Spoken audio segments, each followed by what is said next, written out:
Hello guys, कैसे हैं आप सब लोग। देखिए, मैं, मेरी बहनें और मेरी फ्रेंड, हम लोग राइस मोमो खाने गई है। हमारी टिया, उसको भी लेके गए थे। बहुत टेस्टी बनाते हैं भैया। थोड़ा दूर है, हम पैदल चल के गए थे। ये देखो, इन लड़कियों को देखो, हंस हंस के पागल हो रही हैं। पता नहीं किस बात पे हंसी जा रही हैं, कुछ पता ही नहीं है। देखो, अब हमने मोमो खाए, बहुत टेस्टी बना था। पैसे भी हमारे, ये सारे हमारी बहन सारी ये भैया ये बहुत टेस्टी बनाते हैं। एक नंबर गली के अंदर रहते हैं। इसको पानी पीना था, अब ये ऊपर पानी पिला रही है। वो कह रही है मेरे को ग्लास में पानी पीना है। ग्लास होगा तभी तो ग्लास में पानी पिएगी।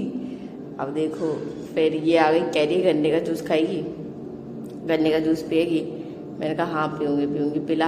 तो कह रही है सच में पिएगी ना। मैंने कहा हाँ हाँ जल्दी पिला। तो फिर कह रही है, फिर अब कह रही है कि नहीं हम आइसक्रीम खाएंगे। और चलो ठीक है, अब मोमो वगैरह खा के फिर हम चलते हैं।